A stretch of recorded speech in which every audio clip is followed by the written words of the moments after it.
just try to be the best player I could be.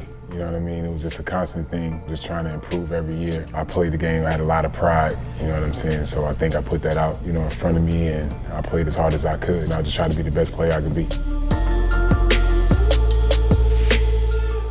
I think it was just that I was playing at home for the team I grew up, rooting for. I always get nervous before games. Even playing this Big 3 tournament I play in, I still get nervous. That's when I know I'm going to play well. In New York, I was just always concerned of being booed there. I never wanted to get booed in the Garden because they will boo you in a heartbeat. I can say I accomplished that. They never booed me the 2 years that I was there. And that really drove me to really always play as hard as I could, just that I never wanted that to happen.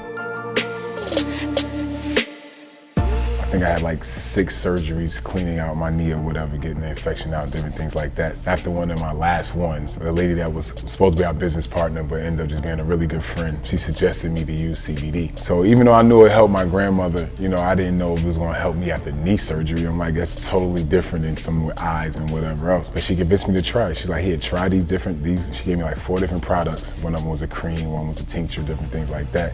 And she was like, try this for a couple of days and see what happened. Ever since then, I've never used Vicodin, I've never used an anti-inflammatory, I haven't used anything. I've been straight cannabis. I've been able to cope, and I'm a guy that actually had 17 surgeries throughout my career. Cannabis is definitely my medicine. At the point where we are now, especially with legalization of marijuana, I think that it's very important that we get out all the medical benefits of marijuana, because I feel that it just gives people an alternate way of medicating themselves. Myself, like you said, I played a long career, but for at least 7 straight years, I used anti-inflammatories every single day just to be able to cope with pain. And then I found marijuana, and it's something that I feel like is way safer, way better for my body, and I feel great. So, I just can imagine how it could have been if I could have used it throughout my career. It was my grandmother. She's the name of our actual company. I was ignorant to the fact of all the good things that marijuana provided for people, but being that I was playing in Colorado when legalization happened, it was always in the news. So I was always watching, hearing about it, different things like that. And my grandmother had come to see me, and she was in a bunch of pain. She suffered from glaucoma and diabetes. And just 2 days before, I was watching the news and they was talking about some of the benefits, and glaucoma was one of them. I was like, Grandma, I was just watching the other day that they said that marijuana could do this, that, and then she was like, boy, I ain't smoking no marijuana, you better get out my face. And I'm like, Grandma, well, this is what they sell in the news. She's like, I don't care what they sell in the news. It ruined your uncle life, and your grandfather did this, and everybody did that and the third. So I was like, all right, Grandma, it was a losing battle. So the next day, she was in pain again, and I talked to her about it again, and I was able to convince her to try it. She tried it, and within an hour and a half, she had instant relief. She's been a user ever since. Like I said, my grandmother's the reason why we got into the business. We started off as being caregivers. In 2014, obviously things were recreational, so they kind of killed the caregiver model. So we had to my cousin actually had to decide, did he want to be a company? And we kind of sat down and talked about it, came up with a business plan that was good enough that I was willing to actually invest in. So I invested in him. It's been a great experience. We specialize in shatter wax, crumble. We're doing vape carts. We're working on some creams now, actually THC cream, that would actually get you high instead of just strictly pain relief. So we're constantly working, evolving. We have something called full spectrum extraction, which is like the crystalline, and reintroducing the terpenes, which is everyone's super excited about, especially, the terpene game right now is huge. Our extractors have, really locked in that process, so we're constantly getting better with that product. We're always evolving as a company. We're working with a couple possible joint ventures with some celebrities on different strains of marijuana and extracts, and pen vape carts and stuff like that. We're working hard, it's just like anybody else. We're actually expanding as a company. So, obviously we're in Colorado now, but we're expanding to Michigan. We're expanding to Portland, Oregon, and Arkansas. Those are the 3 things we have on our plate right now today. Looking for opportunity in California always. But it's been a lot of fun, like I said before, and learning a lot, daily. Every month in this industry is like 2 years almost. That's how fast things are moving, and things are changing at a rapid speed.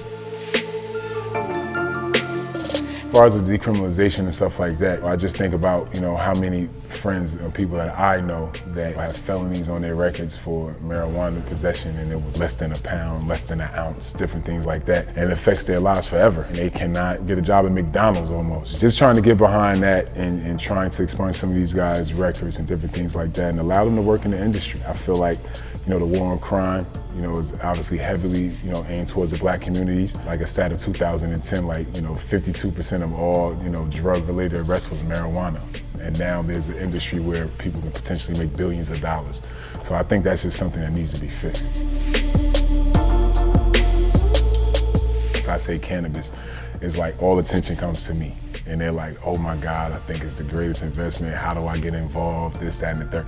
I've been smoking since I was 12. Once I started talking about it, I realized it was so accepted. And it's funny because I really struggle with finding the people who really are totally against it. I sometimes feel like those people are made up because I never run into that kind of opposition when I talk about this industry and this plant. So from that standpoint, I don't have an issue with my kids explaining to them what it is, because the biggest thing with my 7-year-old daughter, she just can't understand the difference between a joint and a cigarette. So as soon as she see anybody smoking marijuana, she's like, Daddy, they're gonna get cancer, or you guys are gonna get cancer. Just giving them that education, and I know by the time they get 12, 13 years old, they'll be around it so much, they won't be paying any attention. It'll be so normal to them. I don't have too many crazy stories, man. I had crazy teammates. I can give you a top 3, and then you could just come up with any story you want. I would say the craziest teammate I've ever had was Ron Artest. I've known him since I was like 14 years old, and he's just always been a little off, but one of the nicest people you'll ever meet. Coming in at number 2 is Stephen Jackson. He's just another one that's just cuckoo for Cocoa Puff. And then number 3, and I played with him late in my career, but was Kenyon Martin. He's another one that's just off. We call him Angry Man. He called me Cheese. Cheese, I'm the coolest person in the world. I don't bother nobody. He always mad. I would say those are 3 guys.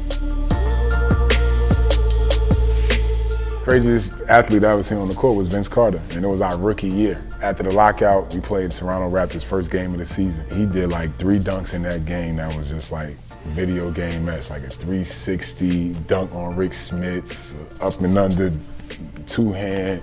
It was, I guess he was so excited to get on the court for that first game. He did 3 of the most amazing dunks I've ever seen. So it was Vince Carter. I'm Al Harrington, and I'm living the dope life.